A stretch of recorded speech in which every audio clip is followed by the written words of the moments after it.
Chad, this morning, how did he train? How did he pull up? What are his chances this week? He got through training, trained really well. Looking forward to hopefully selecting him if he pulls up well tomorrow. Does that seem more likely than unlikely at this stage? I'd say at this stage it would be. It's just a matter of his recovery.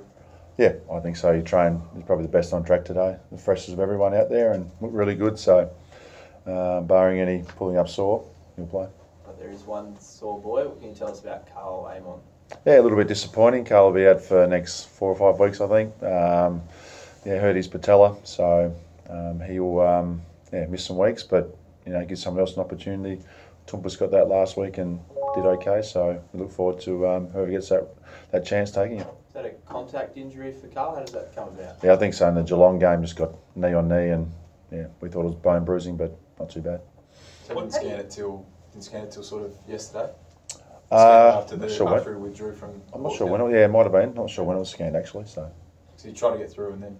We tried and had a scan and it showed up a bit more than what we thought. So. What did you make of Jimmy Tumpas's game last week? He's fine. He come in and played the role for us. He knows the wing role really well. He's been playing half back for the Magpies, so for him to come in and do what he did was great for Jimmy, and shows he can play a role within our team for sure. What was the decision-making process for bringing Jimmy in as opposed to a number of any other Sanford blokes who've been performing well? Oh, it's probably like for like. Atley's been playing well, but he's more an inside mid. So is Palmer.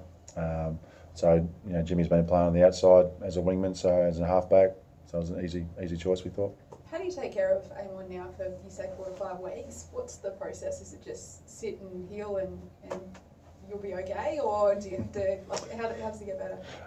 It's time, unfortunately, with a fracture. So he'll be a little bit of time. So he'll go home for a bit, spend some time with family, come back and be fresh. And Carl's a very fit person anyway, so he won't lose too much fitness in that time. Lade, you've obviously spent a lot of time when you played as a ruckman. How have you seen Paddy Ryder's season thus far? Been pretty good, hasn't it? Paddy's one of the best ruckmen in the league at the moment, we think. I don't think many people are talking about it in all Australian terms, but we definitely are. He's competing well. He's giving our mids first use a lot of the time, and some of his hits, when you've seen them, they're pretty good. So we're enjoying having him back for sure. He's a pretty chilled out character, but is he a bit more ready to fight up this week to perform well against his old club? I actually asked him today if he ever rucked against Bill Chambers. He said no, never in a game, only at training a couple of times. So that'll be interesting for him against his old team, and we'll see how he goes, but he's looking forward to it. And disappointing, obviously, losing Amon for 4 to 5, but aside from that, is it just about everyone on deck?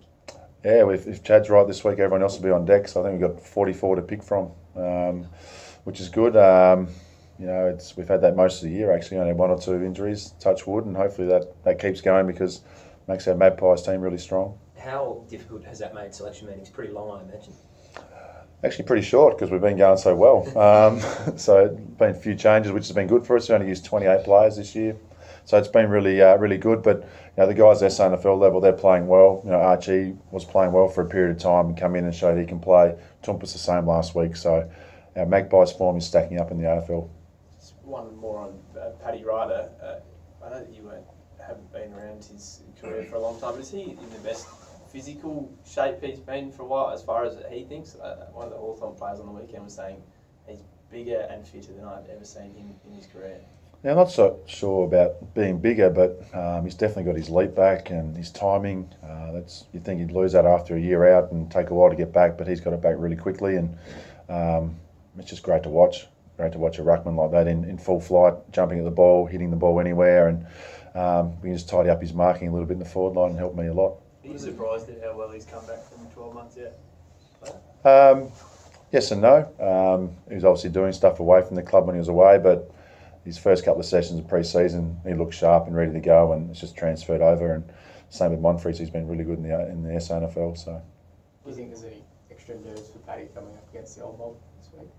Not that I know of. Not much phases Paddy. So he's pretty chilled out, and he'll look forward to playing against some of his old teammates, and we look forward to him playing well. So going into the season, there was not a lot of expectation for Port Adelaide, and there was a bit of an unknown about Essendon as well.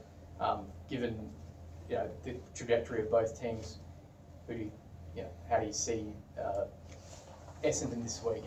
Sorry, I've just lost my whole train of thought. But 2 teams where people didn't really know what to expect. Do you think now you've got a handle on where Essendon is? Yeah, Essendon have been a little bit up and down, but they beat West Coast by over 10 goals that Eddie had recently.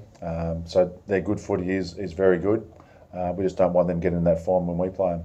Our expectations will never low. Our expectations are always high at this footy club. So we expected to improve on last year, and so far we have. And we look forward to the second half of the year to really show what improvement we've made.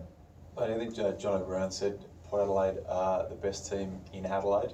When you hear that sort of assessment of where you guys are at, how does that make you guys feel? Pretty good, I suppose. Is it relevant to know league-wide people are saying that sort of stuff? Well, it's good to start getting a little bit of respect back in the competition. That's what we're after the start of the year, and we've been a lot more consistent this year with our effort and our pressure. So that's transferred over into some good games against some quality teams that we haven't quite got over. So the respect's building, but respect takes a while to build. Doesn't take long to lose it.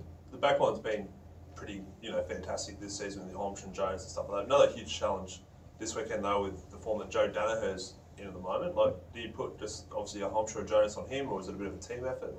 Yeah, Hooker as well. That's the other big target they've got down there. They've got two really good ones, and their small forwards have been, playing some really good football. So while our back six have been very good, our whole team defence has been outstanding this year. From the forwards with their pressure, mids with their pressure as well, and with the backs just controlling their areas. It's been a pleasure to watch, actually. So for us, we've got to keep that going. Essendon have shown that they can slingshot the ball very fast from one end of the ground to the other. So we have to make sure our pressure's right up. We're accounting for them through the midfield and not letting their forwards get out the back. How do you keep it all going? Port Adelaide's been one of the most consistent teams effort-wise so far this year. Do you have to change things at training, or do you keep them exactly the same, or change them to keep them fresh and keep it all consistent? How does it work? We'd like to take all the credit to the coaches, but look, it's the players. They've got a hunger again to perform. We've had 2 years out of the finals, so the real hunger is back within our group to perform each week, and we know we have to perform each week. The challenge for us is to do it for 4 quarters, against all sides. Sides below us, sides above us, sides around us. So that's our challenge, and they know that. And as a leadership group, they're working on that, and hopefully it's not far away. That hunger's noticeable on the track? Oh, it's real competitive out there. Today we had a session, 4 or 5 drills, but they're all competitive drills, and they will crash in. They don't complain. They're a great group to work with. I suppose that's exacerbated by the fact that everyone's fit to play. That's right. Everyone's trying to knock each other out to get their spots. So, no, it's really good.